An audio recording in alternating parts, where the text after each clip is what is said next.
the dark, we move, we march, no fear, no change, just heart. We were born in the dust and the flame. Voices raised, they can't erase our name. They told us hush, they told us wait, but destiny don't wait at the gate. We've got phones in our hands and fire in our souls. Code and faith, that's how we roll. Every post, every beat, every word we speak is thunder under the tyrant's feet. We're gonna shake the earth.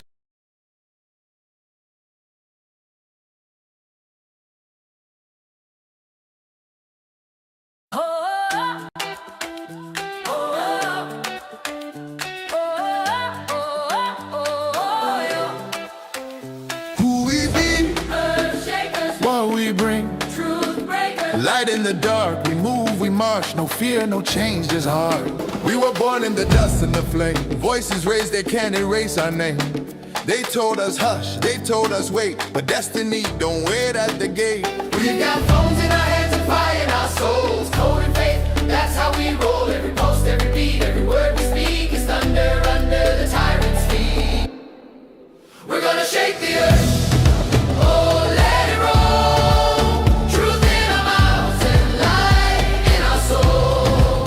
From Lego streets to Jaws and north, we rise in love. We shake the earth. We shake the earth.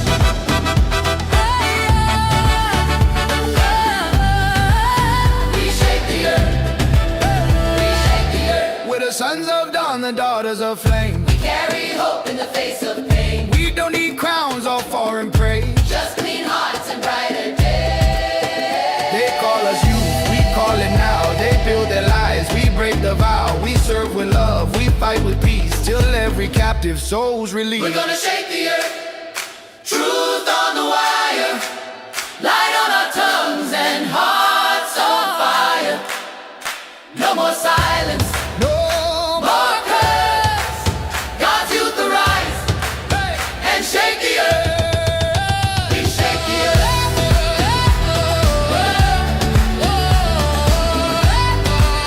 We shake the earth. We shake the earth.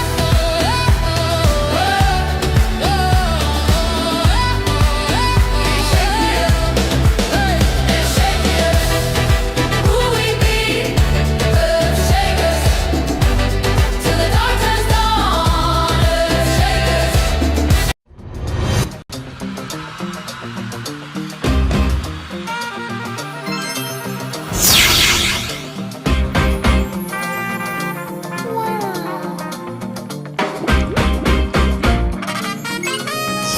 Let there be light.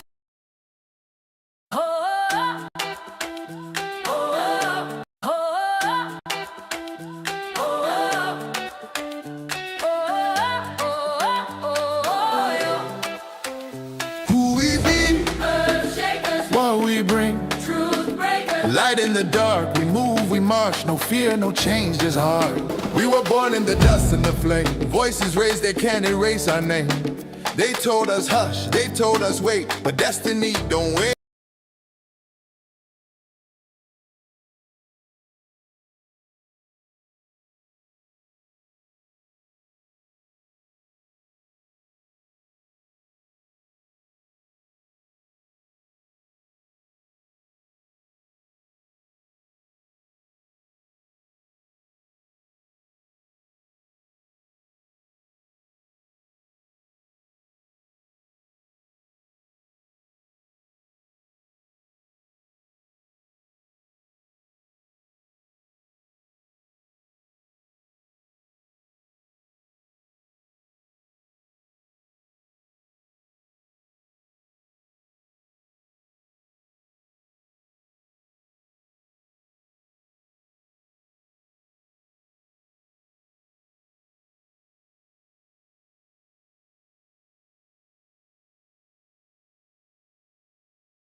Let there be light!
And I will figure out how to do that.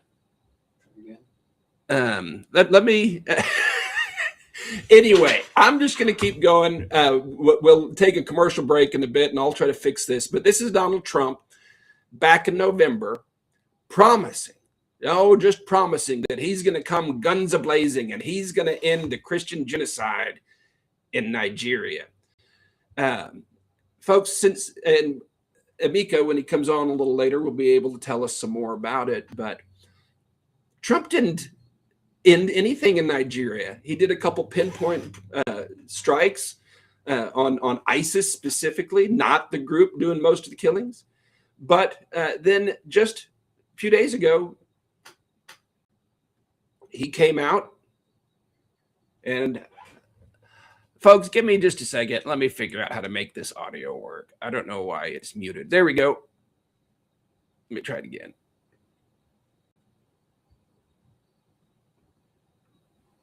Oh, well, sorry. This is Trump declaring victory. That's right. Trump declared victory in Nigeria, and he said that he's pulling out U.S. troops, that he has largely ended the Christian genocide in Nigeria. That's not happened. It's only gotten worse. This was the worst virtue signaling possibly I've ever witnessed in my life. And it's a heartbreak. But what it comes down to is this. Oh, false hope. False hope. I've seen Nigerians for 16 years. I've been traveling to Nigeria. I love Nigeria. And there's a horrible political situation there. There's terrible oppression. There's violence. There's persecution, tyranny there. And Nigerians yearn for better. They have an abiding hope that really impresses me and marvels. I marvel at it. But they, I'm just going to speak honest here, tend to put that hope in the wrong places, specifically overseas, thinking that some leader from somewhere else is going to come in and fix things. Finally, our salvation has come. And I've seen this happen 100 times. The two most recent, of course, the EU yesterday, 5th resolution in a couple of years. It's done nothing, but people have hope. And Trump, God, how he built up hope and then just yanked it back out from under everybody by declaring victory and walking away. By the way, something else happened 2 days ago when the EU made their resolution. And I'm wondering if this might explain a little more about what's happening. Check that out. 2 days ago, the same day that the EU passed a resolution, just about a little over a week after Trump declared victory, it's announced that ExxonMobil, a US-based oil company, is going to be dumping $1 billion to develop an offshore oil field in Nigeria. I wonder, did that have anything to do with Trump's coming guns a-blazing? Did it have anything to do with him declaring victory? We signed the oil deal. Did ExxonMobil say, hey, we'll go there, but you just got to get rid of these ISIS folks? I don't know. Or did someone in the White House think that ISIS is which I think this might be the case. They think ISIS is the threat that to U.S., America first. ISIS has some cells in Nigeria. We have to hit them. And so we're going to come up with this cover story of ending Christian genocide to get us access to go and bomb ISIS. No, ISIS is not the group doing most of the killing. But maybe it's the one that scared Exxon. Who knows? But the fact is, Trump has left. Trump has declared victory. There's people that still have hope in that. Oh, he's just tricking them. He's just, just playing sharp and smart. 5-dimensional chess. I don't see it. Folks, Trump doesn't do sneaky stuff like that.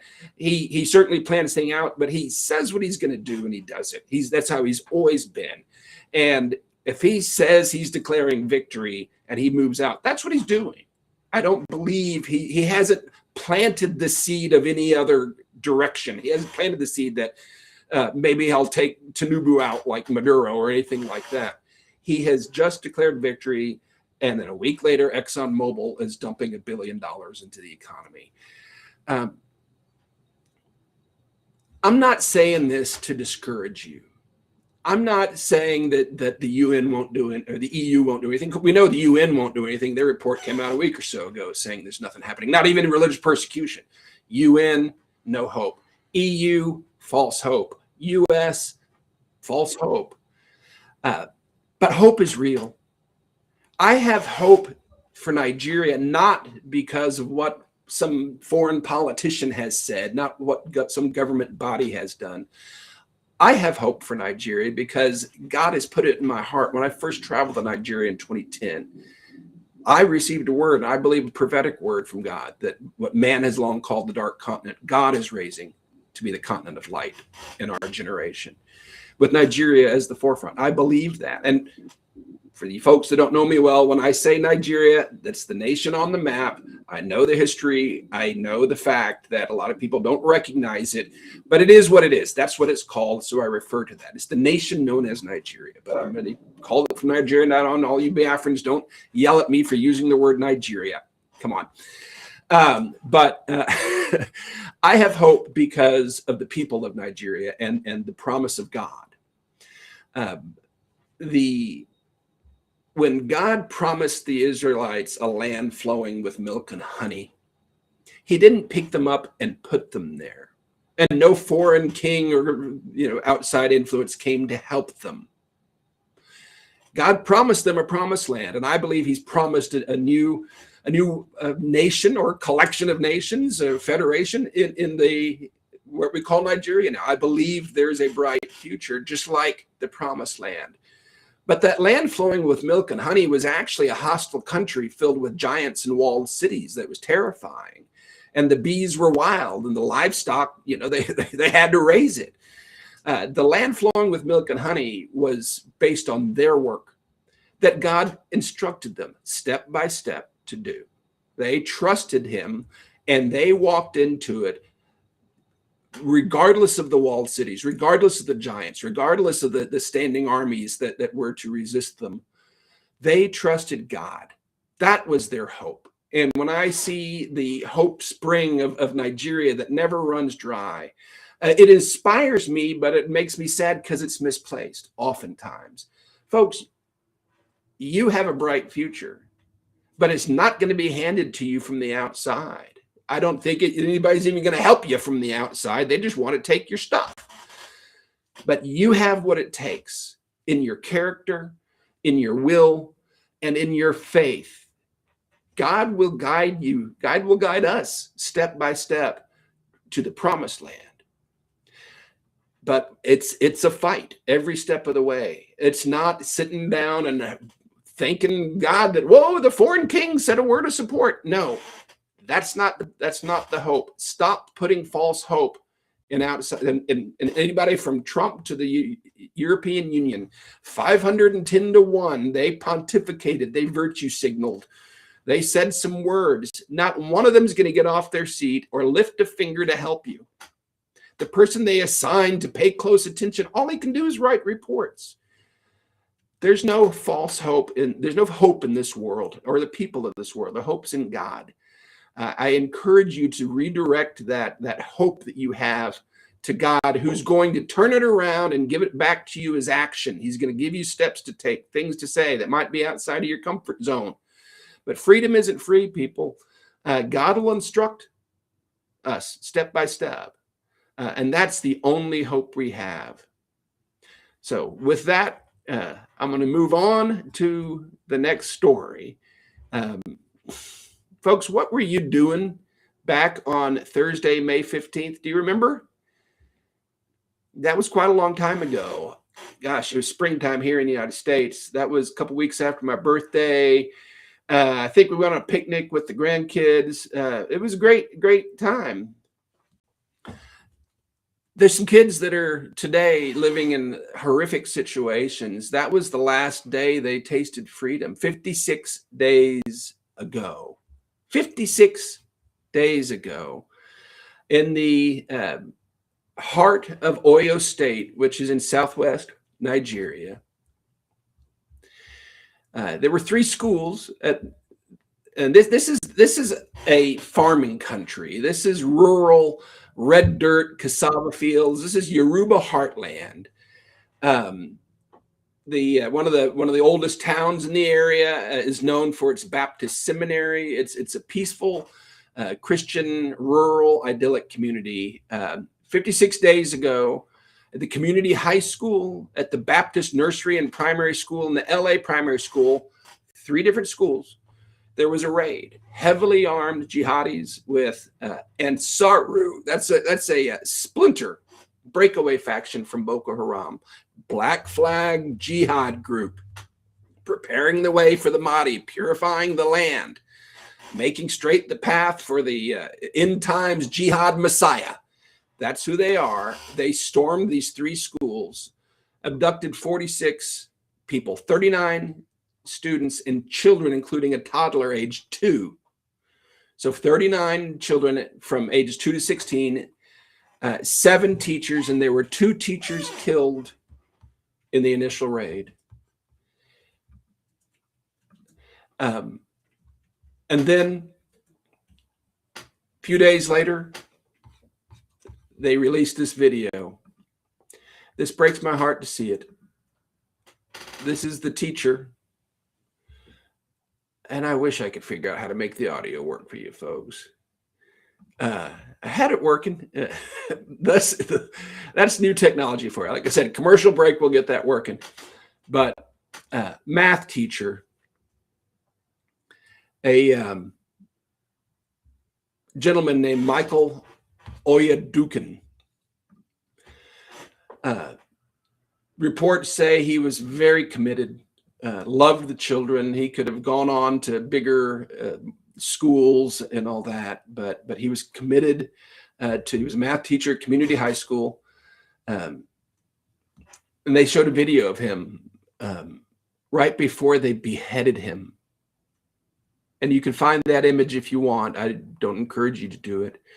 This math teacher, Michael Oyadukin, beheaded. Most likely in front of the students. I doubt they have them in nice dormitories with screened off areas. I'm sure these children, they certainly heard it. I'm sure they saw it. They know. 56 days ago. 56 days ago.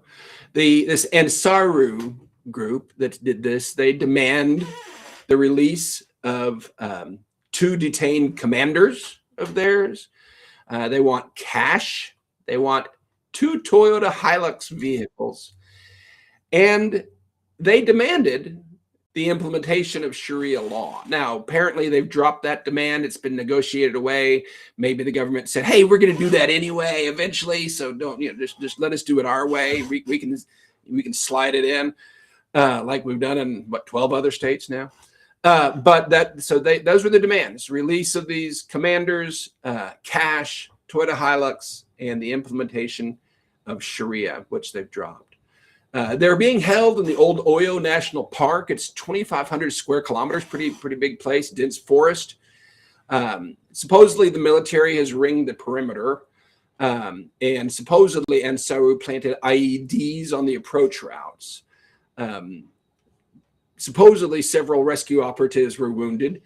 The first push was stopped cold. I say supposedly to all this because I don't trust a word the Nigerian government ever says about anything.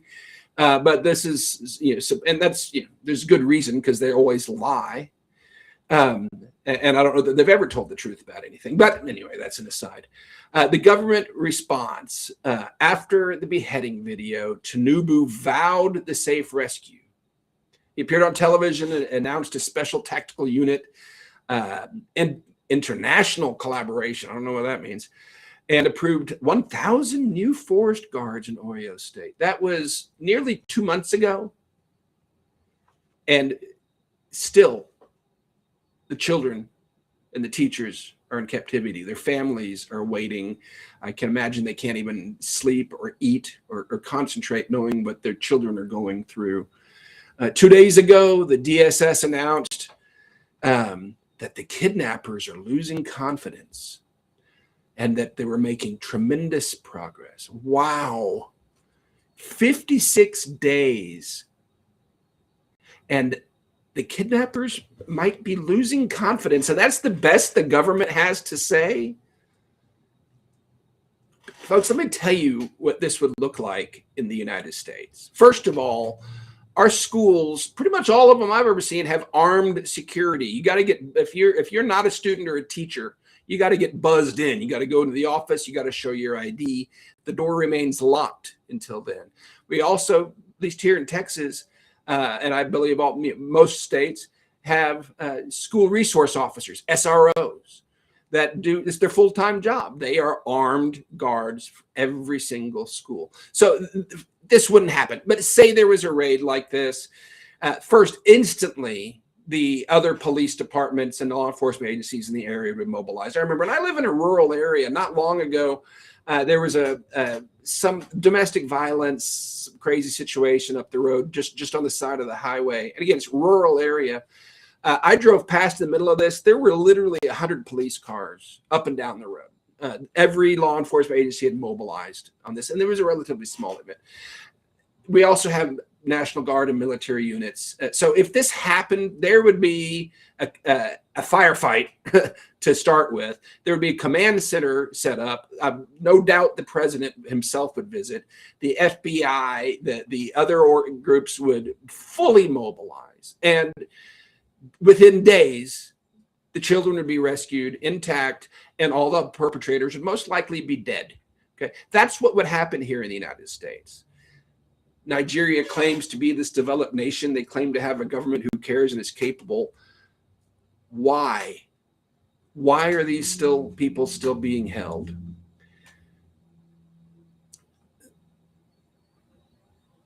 My friends, that is pretty much sums up the situation.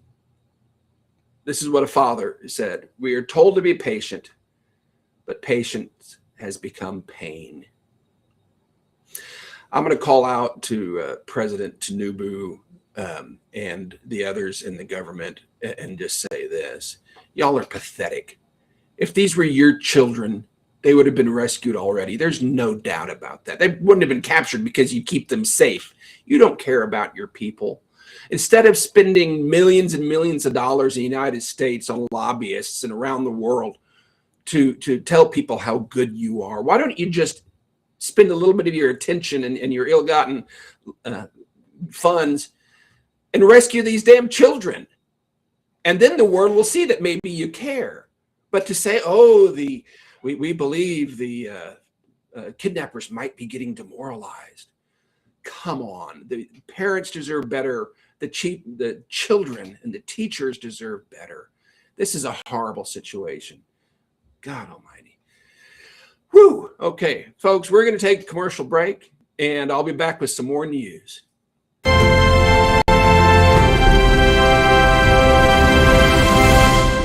favor, don't I? Books instead of bullets, mercy in our hands, teaching sons and daughters, we will heal this land.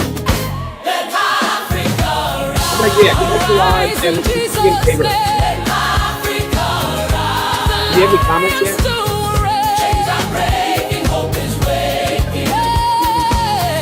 We are children of the light. Help us rescue more children and bring them hope. Visit africariseusa.org to make a difference. Get back live. All right. All right. We are back. So we've covered two stories so far. We've got the European Union resolution, and then the context of false hope. And then we have the Oyo school kidnapping. I want to bring in my co-host if we're able to do that. Princess Favor. Favor, are you there?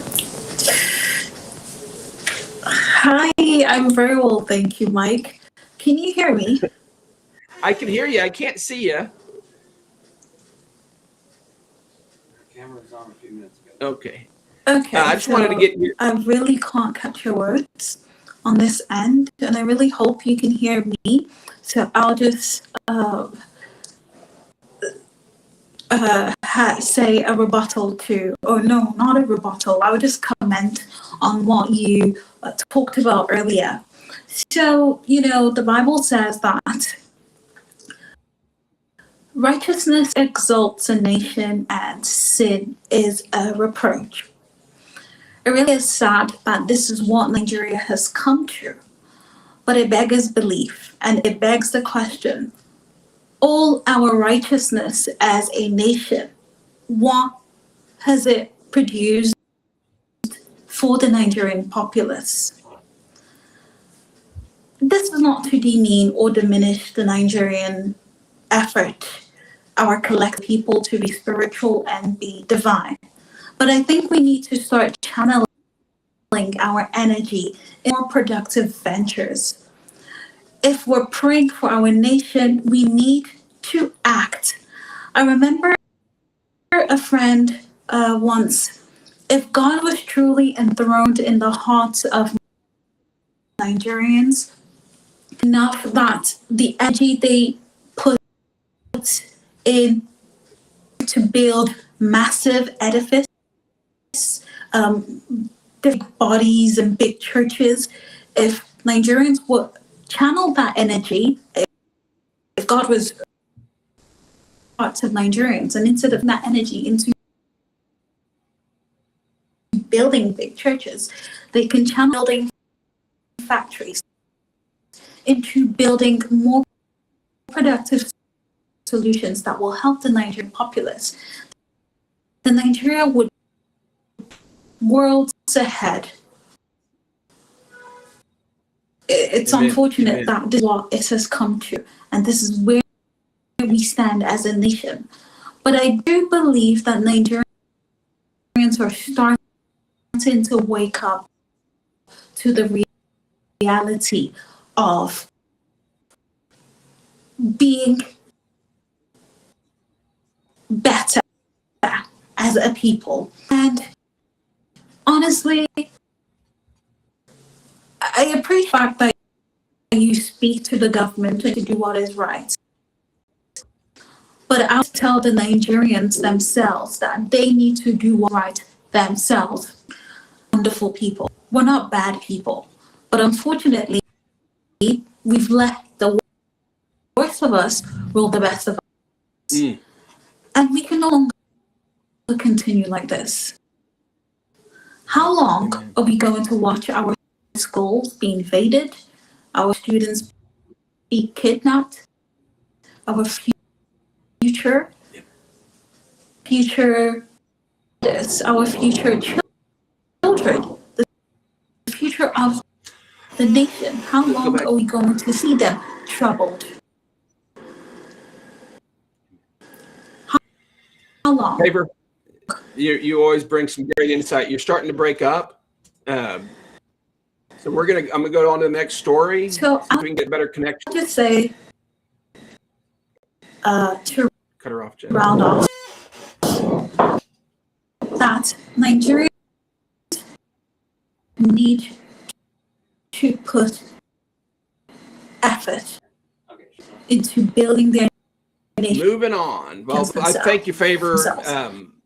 We had And some I'm internet happy that you connections there. mentioned Wanting to get her some better equipment. fact She always that, has some good insight. Jeff, turn off Trump, the comments on this. what happened with Trump? Okay. All coming right, you got to some, the nation like I said, folks, with first episode, the we're guns figuring it ablaze, out. and then Drop a comment, whatever excellent. platform you're on. Let us know how we're doing.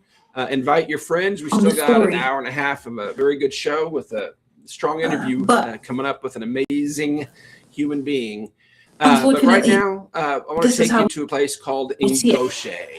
and then It's a community. emphasizes In fact, I got a the map fact here. that Nigerians should not put their hope You on can see anyone it's else. in northeast Trump is, Nigeria, of Borno course, State, the United Woza States, like local a government great area, little would first village on the priority. edge of the A Mandara fantastic job Mountains, right on the border with Cameroon. is For a century before 2014, this as an was a peaceful American, Christian farming obviously, community. his There were interest 6 in love churches in would Ingoshe, fully 176 across the greater Groza area. and those are And then the 2014 people he will Boko Haram. prioritize. First wave of Unfortunately, attackers was actually lighter skinned, appeared to be from leaders North Africa. Don't embody According to that. locals, I have a lot of friends who But are from there who eyewitnessed this. They came As in, the Nigerians marketplace started can killing. embody They started burning churches and that. schools. And it's so They burned 5 we of the can 6 churches. stand to The achieve people, the peace. men of the But community we need gathered to around the final put our church hearts with together, bows and arrows. put our heads defended. down, The and military think of drove how up we can and started shooting deliver them. ourselves They were from the told hate. that the Christians were the bad people. And this When they found out the way truth, they that threw off we their are uniforms, and weak the entire military as a unit people. with 2,000 Thank you. Goza citizens hiked across the mountains into Cameroon. They went AWOL because they found out that their evil government had told them to kill Christians. I've got multiple eyewitnesses from this from 2014. Those displaced, hundreds of thousands of them from that region, ended up all over the country. And I discovered a group of them in 2019 in a displacement camp, New Kuchingoro, in the middle of Abuja. They had been there for 5 years, living in hand-built shanties next to sewage ditches. The government calls them criminals and vagrants and beggars, anything but displaced. Because if they call them displaced, that gets registered with the international community and they start to get attention. So there's millions. They recognize, I think, like 3 million displaced, but the real number is probably closer to 9 or 10 to 12 million displaced. And vast majority of them are ignored. These people live in horrific conditions.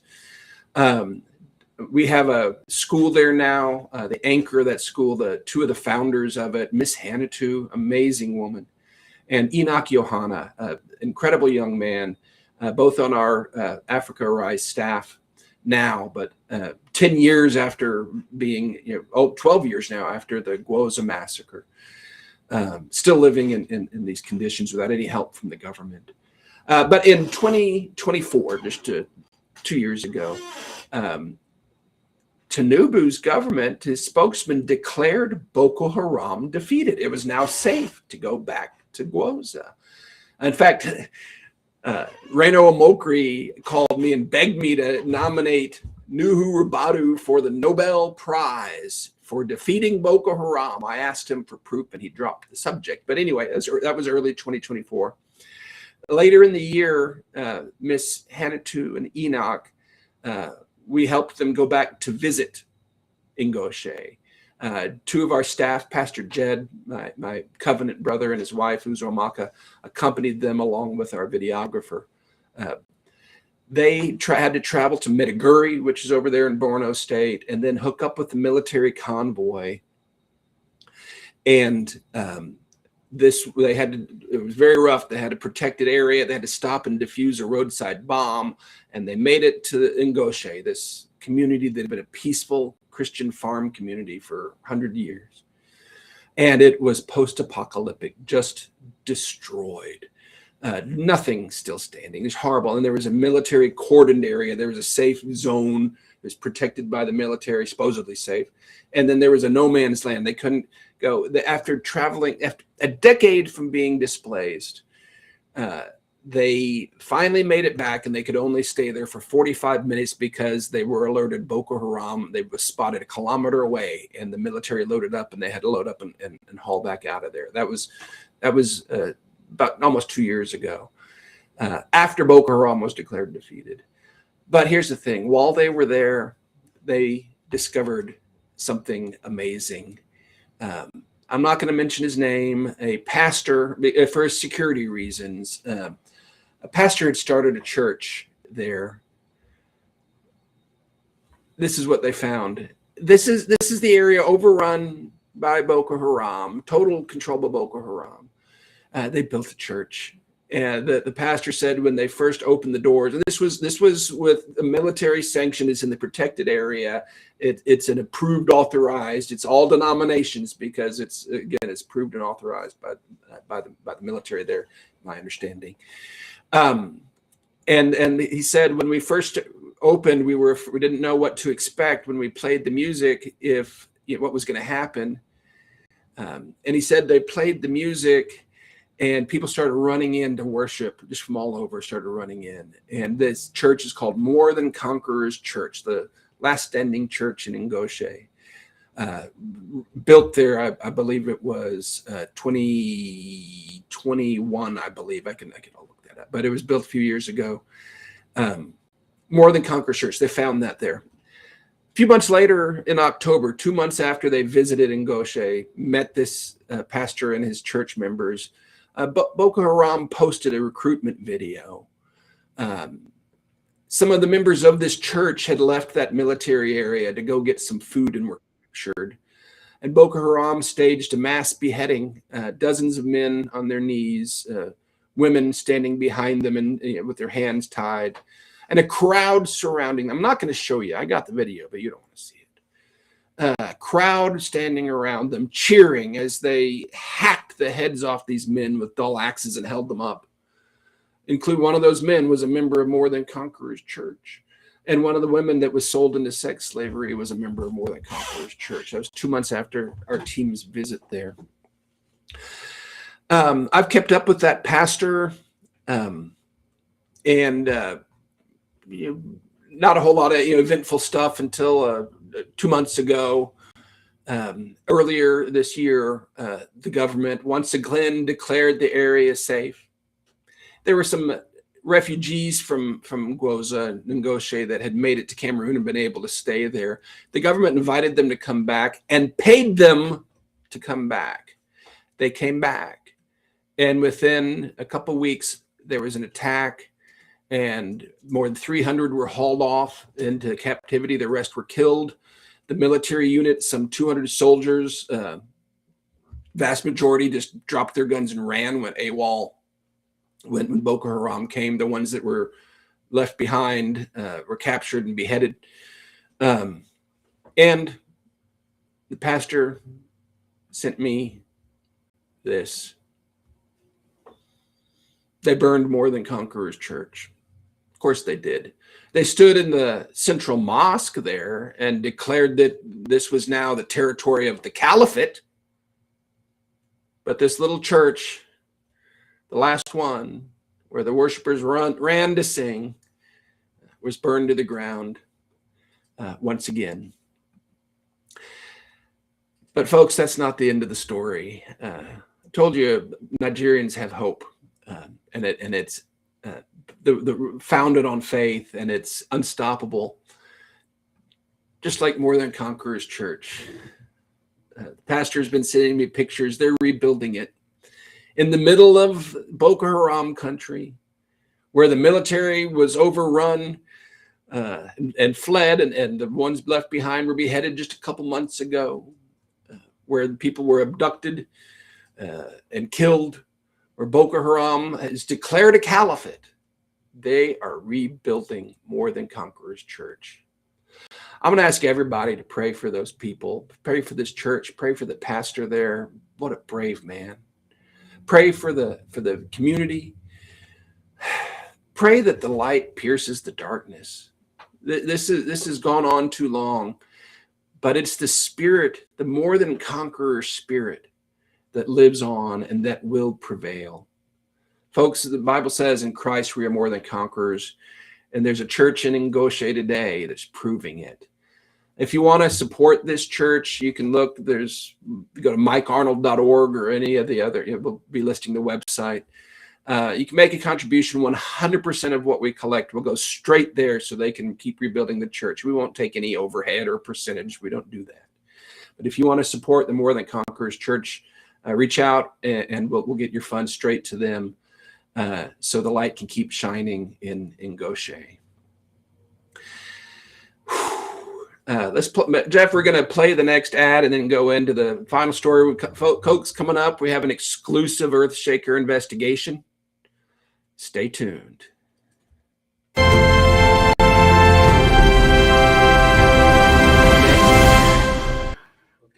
Nigeria, the biggest story on Earth, and they buried it. 185,000 slaughtered. 20,000 churches burned. A genocide the world was told to ignore. One man walked into the kill zone to expose it. They tried to silence him. They failed. Epicenter, the truth they couldn't bury. Now a 3-time #1 bestseller. Read it, then join the fight.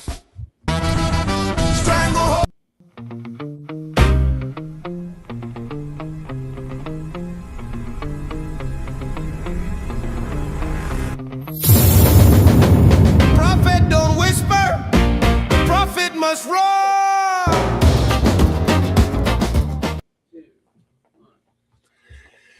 And we are back with an exclusive Earthshaker investigation. The Islamization of Nigeria. You know, they may deny it. They may talk nice about it. They may play like nothing's happening, folks. Tinubu trots out his Christian pastor wife, and he's just a secular guy, and he just means well. But my friends, there's a deeper agenda going on here, and you need to not only be paying attention, we need to be stepping in to do something about it.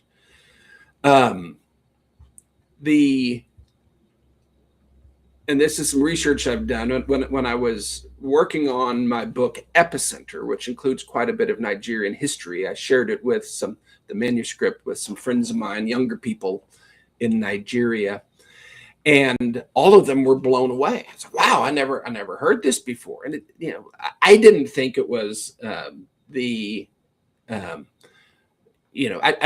what I found was readily available. It wasn't like I was an archaeologist going through dusty volumes in the basement of some building. I mean, I put together the history of Nigeria and put a thumbnail of it in my book. But these young people were like, I never heard this before. And one of them told me, they haven't been taught history in Nigeria for 15 years.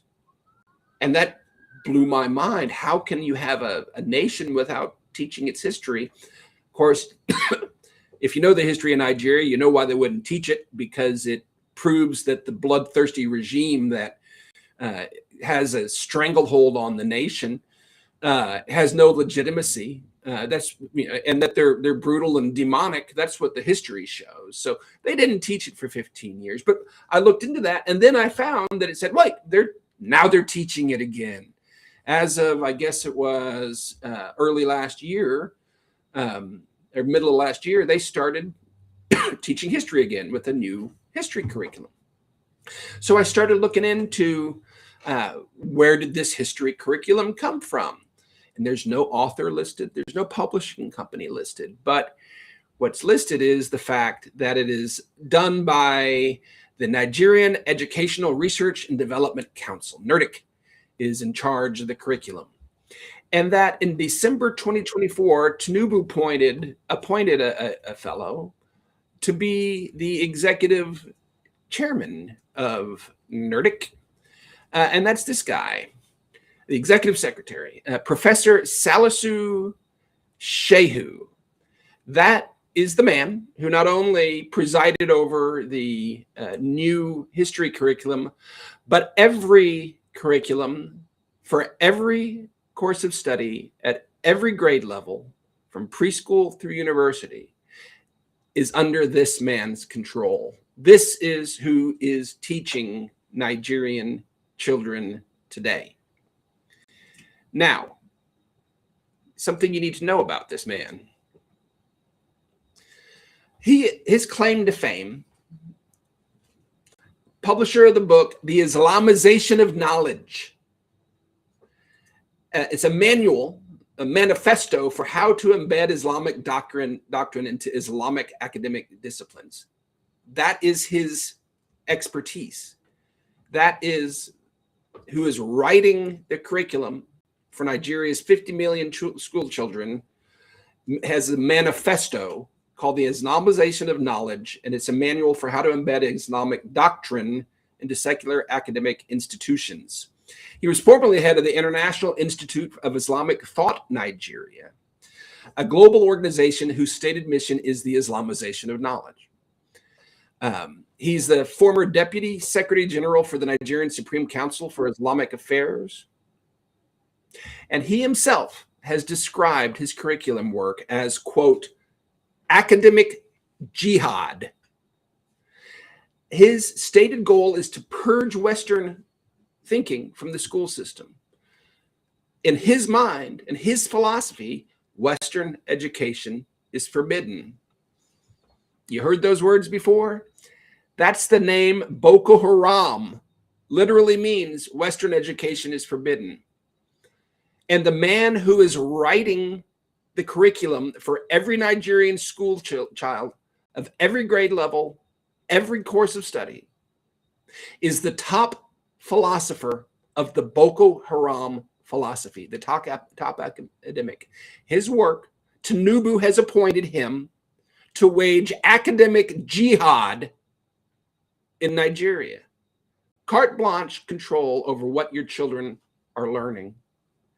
That's who Tinubu appointed as head of the curriculum. Let me warn you about something, because this isn't a verified quote, but it's generally accepted. Abraham Lincoln said this: the philosophy of the classroom of one generation will be the philosophy of government in the next. Nigerian school children today are being spoon-fed Islamic thinking in their mandatory classrooms from preschool through college, 100% because of your president, the moderate, secular Democrat with a Christian pastor wife, appointed the top scholar for the Boko Haram philosophy to write the school books for your children. That's what's going on in Nigeria. It's bigger than that, folks. Let's dig into a few more things that Tinubu is doing, because this is a ticking time bomb. He recently signed a deal with Turkey to build a training center for Nigerian special forces in Nigeria. And the group so Turkey, big country, they have a private military contractor they use in all across Africa for all their training programs. It's called Sadat, S-A-D-A-T. It's like, if you're familiar with Russia, they have the Wagner Group. Well, that's the Sadat Group. It was founded by a guy named Adnan Tanreverdi. He was formerly the President Erdogan's chief military advisor. And he left and founded this organization that now is the primary defense contractor for Turkey in their work in Africa.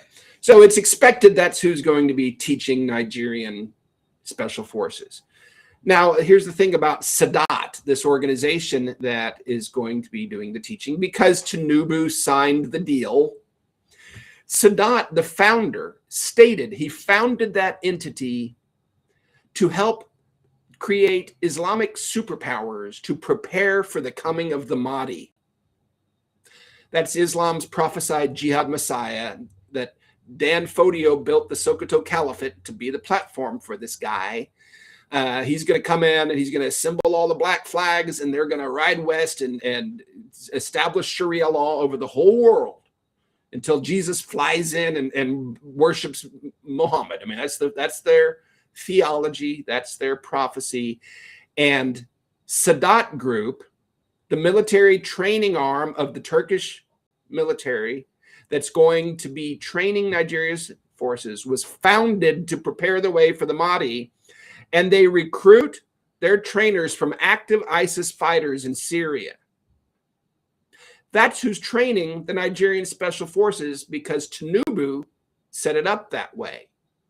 The moderate, the secular Democrat, the one with the pastor wife, invited a group to prepare the way for the Mahdi, bring active ISIS fighters from Syria to train Nigeria's military, while the school children are being fed Islamic ideology through their mandatory government classrooms. That's who is running Nigeria today. It's a ticking time bomb, folks. To add to that, a couple more points you should be aware of. As we speak, in northern Nigeria today, there's as many as 15 million young men being raised as Almajiri. For Christians, you'd remember Samuel in the Bible was given up by his mom over to the high priest to be raised in the temple. That's what an Almajiri is. They're given over to the madrasa system. Oftentimes, these are extremely primitive and extremely brutal. And they're raised there, these boys, on pure Islamic theology, ideology. Dan Fodio's teaching jihad. You have 15 million of them in that system now. On top of that, you have 10 to 12 million displaced, with they say is 50 to 60% chance of being radicalized. Do the math, folks. In addition to the 50 million school children being taught Islamic ideology in schools today, in every class, every grade, because of Tinubu. In addition to the military special forces being trained by ISIS fighters to prepare for the Mahdi, you have as many as 20 million Nigerian youth today that are on the edge of, if not fully soaked into radicalization. Jihadis, 15 million, as many as 12 to 15 million Almajiri, raised to be jihadis. Another 5 million, if you do the math, displaced that are likely to be radicalized to become jihadis. Folks, this is a ticking time bomb. This is why I have been very adamant that Trump, somebody intervene. My message to the White House has been, Yes, there's this genocide taking place, not just Christians and moderate Muslims, but there's a caliphate that's seeking to prepare for the Mahdi to this taking over all of Nigeria. The entire nation is being forcibly Islamized and radicalized with $1 trillion in mineral wealth and oil money gushing to launch global jihad. This is a threat to the entire world. And folks, to tie in the first story, don't take hope from the EU issuing just another empty statement. And I regrettably say don't take hope from Donald Trump unless something turns around. And I think we can turn it around. Your hope comes from the Lord, and it's not God's will that this nation be Islamized. It's not God's will that this nation plunge into the darkness. It's not God's will that your school children be fed this garbage. It's not God's will that the millions and millions of displaced are living in horrible conditions. It's not God's will that the churches in Ngoshe and Gwoza were all burned. That's not God's will. And he is on our side, but we have to follow him and not just sit and have false hope, not keep flushing our hard-earned dollars down the golden toilets of these satanic prosperity pastors that soak up all the tithes and offerings for their own luxury. God's got to stop, folks. When we get right with the Holy Spirit, when we stand before God with a clean heart and say, God, tell us what to do, he will do it, just like he told the Israelites. This can be stopped, but you're going to be the ones to stop it. It's not coming from outside. God will empower. God will equip. God will guide. But just like the promised land was a land with bees and fields for livestock, it wasn't a land flowing with milk and honey. He guided them to conquer and to become that land of milk and honey. And he has the same in store for Nigeria. So with that, we've had some issues with our guest. We're going to take another commercial break here.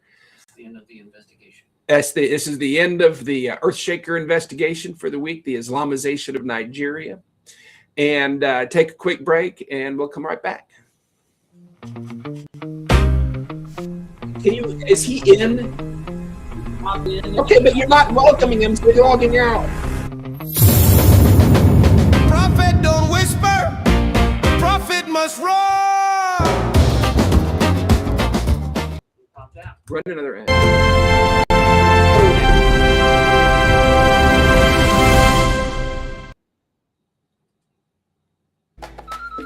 You've got a gift. Africa needs it.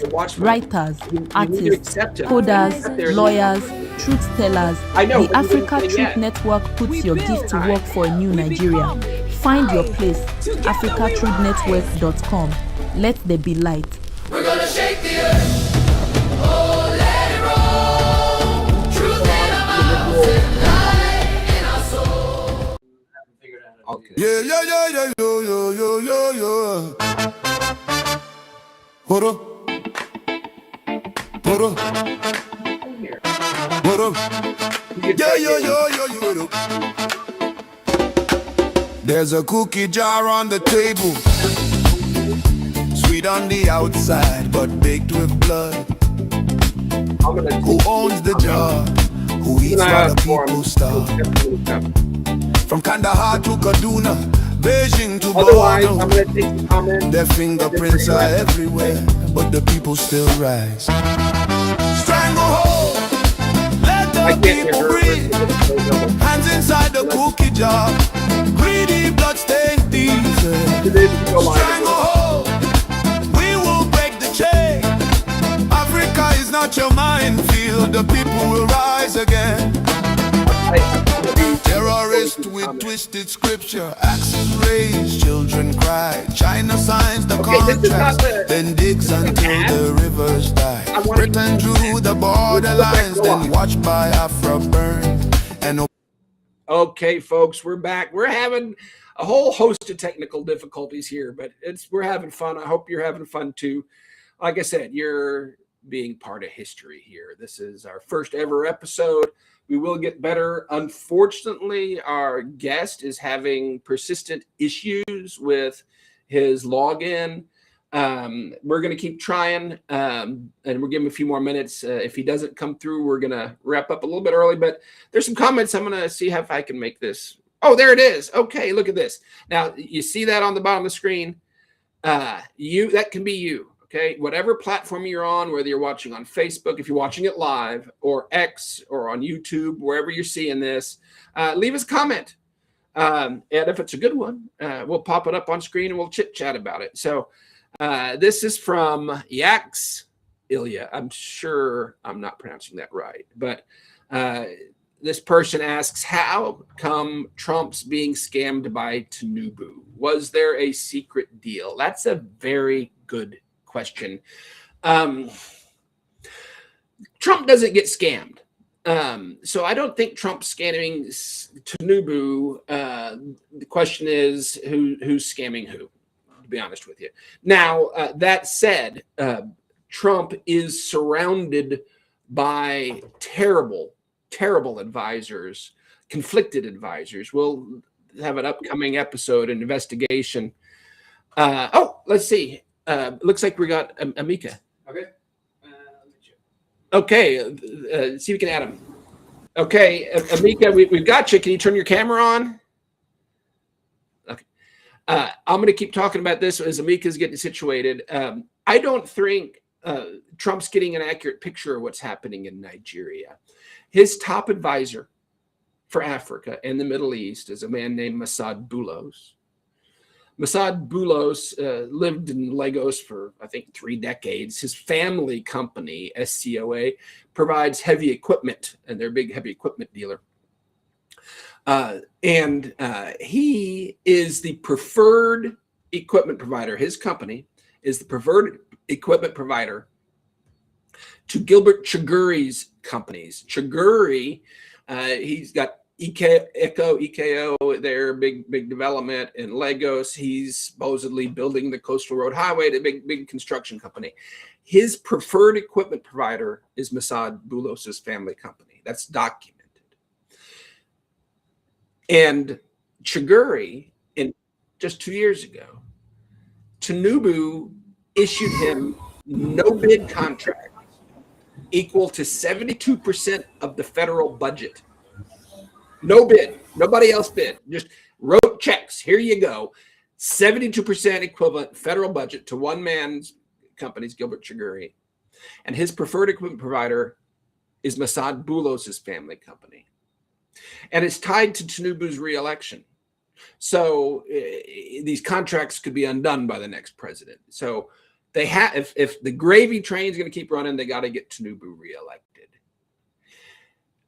That's the man who is advising Trump on Nigeria. When I risked my life, I updated my will. I said goodbye to my children before I flew to Abuja in October. I knew there was a chance they would kill me, and in the past, probably would have.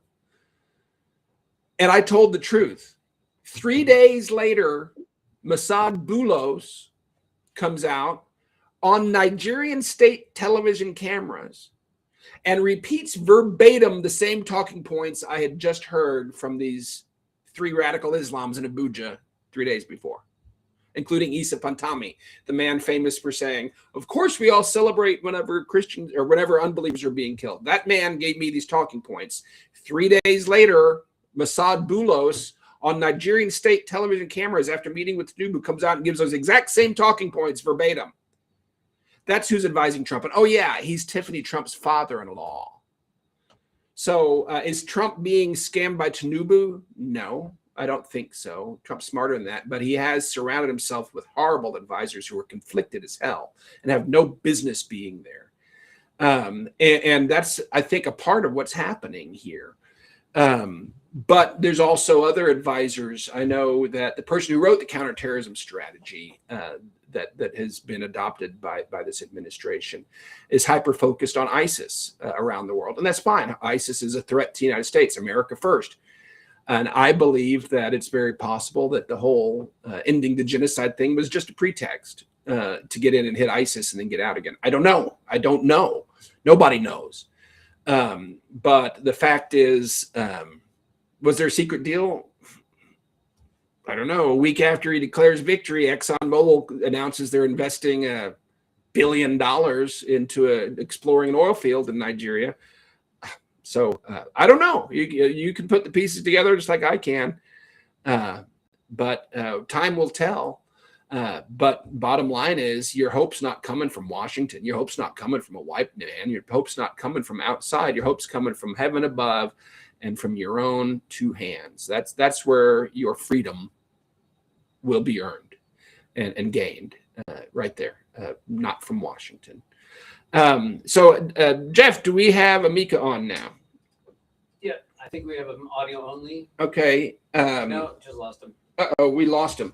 Folks, that's the show for today. I'm going to look for a couple more comment here, see if there's any more to go. I do have Amika's slides if you want them. No, I don't. So we're going to get Amika back. And who's saying there's no sound? Sir, no voice, no audio? Have people been hearing us? You are now audible. Okay. So, okay. I'm sorry, reading through the chats. Folks, we've had fun.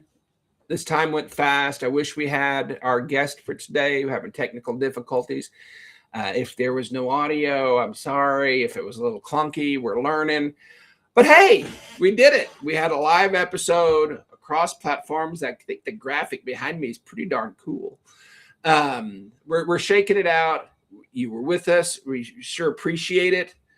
And we will be back next week, same time, same place, better technology with a better internet connection for my co-host and guests.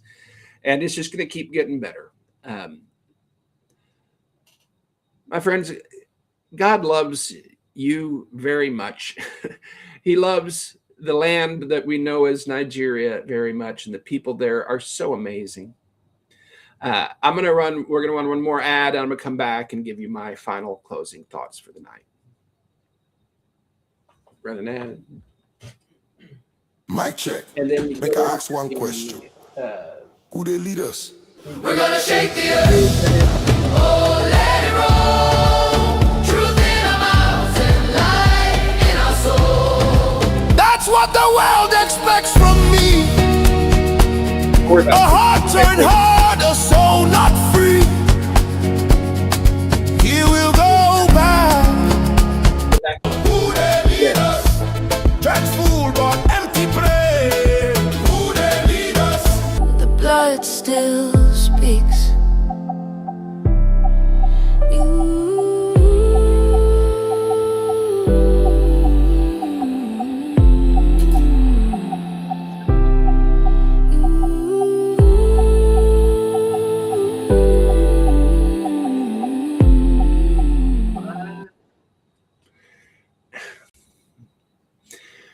When I first traveled to Nigeria in 2010, my first week there, I have to be honest, I felt sorry for Nigerians because of all the things that we here in America take for granted and that you lack.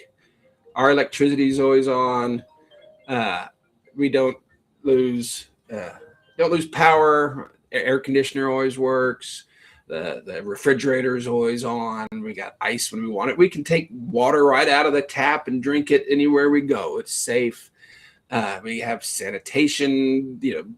That people come to our house every week and pick up our trash and take it off to a sanitary landfill. There's not trash everywhere. The roads are smooth and the people that drive orderly. Law enforcement works. Civil justice works. I mean, we have systems that just it's easy. Life is easy here from a creature comforts perspective. And Nigeria is the opposite. Don't know if the road will wash away in the next rain because the politician right before election day laid down a half-inch of black asphalt on the dirt and made it look like he was a great reformer, and the first rain washes it away. The power goes out, the food thaws and freezes. Can't get internet connections from our guests. And again, I felt sorry for you. But it was a few days beyond that that God worked in my heart and turned it all around. And I started to feel the opposite. I started to feel sorry for us here in the United States because of all the things you take for granted that we lack. And those are the things that matter most. Family, hard work, diligence and education, integrity. Yes, there are bad apples in Nigeria, no doubt about it. They're really good at being bad apples, but the people are solid, hopeful.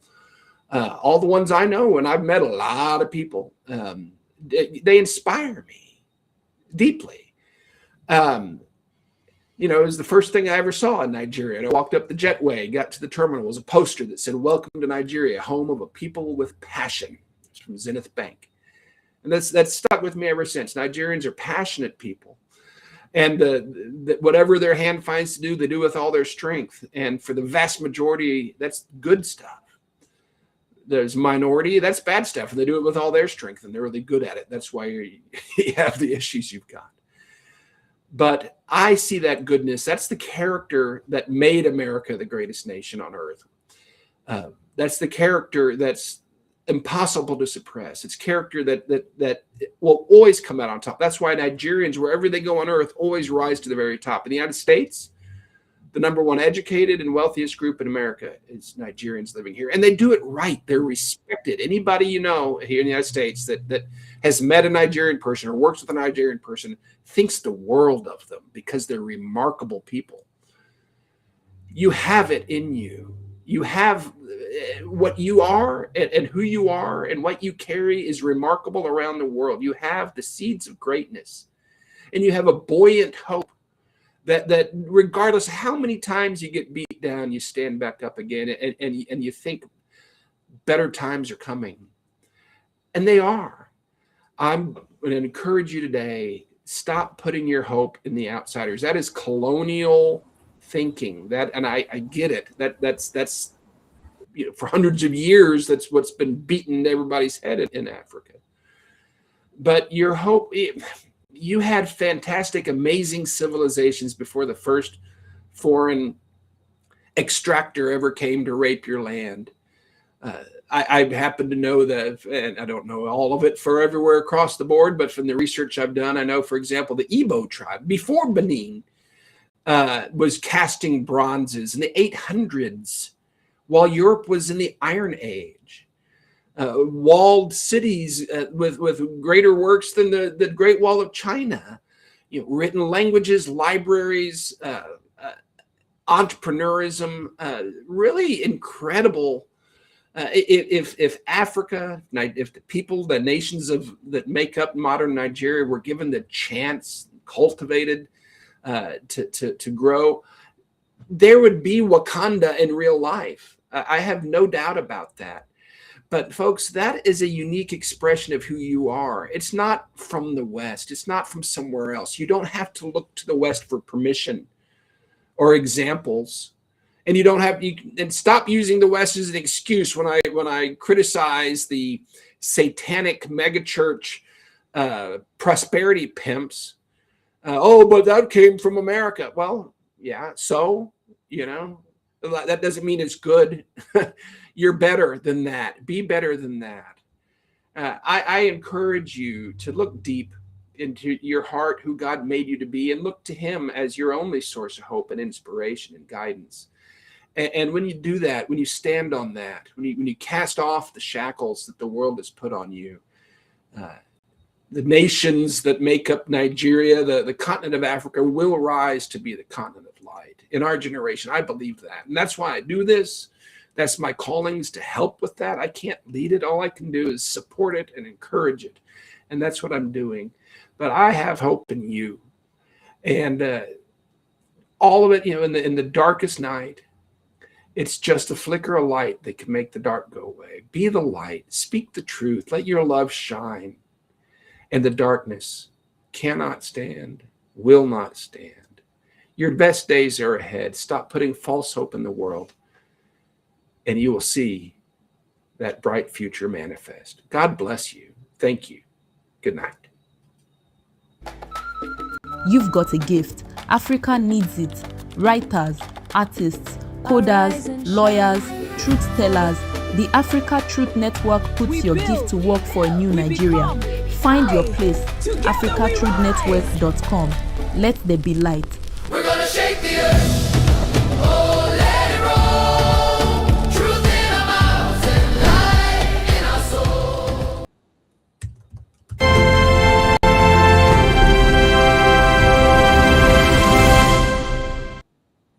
Yeah, yeah, yeah, yeah, yo, yo, yo, yo, yo. What up? What up? What up? Yo, yo, yo, yo, yo, what up? There's a cookie jar on the table. Okay, we're done. Sweet on the outside, but baked with blood. Put a play, then you put it. Who owns the jar? Who eats while the people starve? That was Kandahar crazy. to Kaduna, Beijing to Borno. Their fingerprints are everywhere, but the people still rise. Okay. Stranglehold, let the people Did I do breathe. okay? Hands inside the cookie jar. I do okay. Greedy bloodstained thieves. Stranglehold, we will break the chain. Africa is not your minefield. The people will rise again. Terrorists with twisted scripture, axes raised, children cry. China signs the contracts, then digs until the rivers die. Britain drew the borderlines, then watched by Afra burn. And Obama lit the fuse, pretending not to turn. Militants funded quietly, leaders bought with gold. Youth lost in undertow, the old dreams growing cold. They call it policy, but it's just a mask for theft. They drain the veins of nations, then blame the ones left. Stranglehold, let the people breathe. Cookie jar, full of stolen dreams. Yeah, no, I figured that out last time. I was alive. No more foreign chains. We are the children of fire. We are the storm unchained. We are the children of fire. We are the storm unchained. Yeah. Africa is not your dumping ground. We are not your battery pack. Our sons are not your soldiers. Our daughters are not your statistics. We see you, World Bank. We see you, shell corporations. You eat with both hands while our mouths stay empty. Hey. While our mouths stay empty. Who trained the killers in the camps? Who mapped their minds and made the deals? Who holds the data, the oil, the keys, but leaves the people bound and kneeling? The land is rich, but they say we're poor. The youth are bright, but blocked at the door. The spirit is strong, but choked at the throat by foreign hands in bloody cold. Stranglehold, the lion wakes. Cookie jar, we bake our own bread. Stranglehold, the noose is snapping. Yeah, yeah, yeah. The people you chained are now marching. No, no, no, no, no, no. Yo, yo, yo, yo, yo, yo, yo, yo, yeah.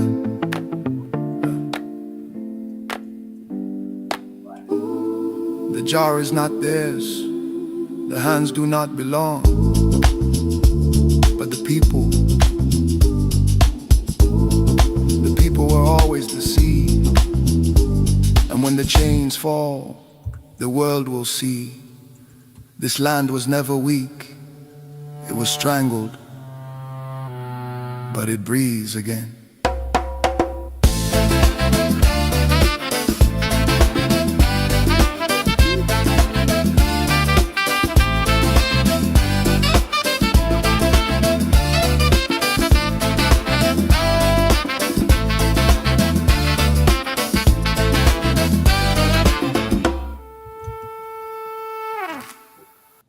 End it.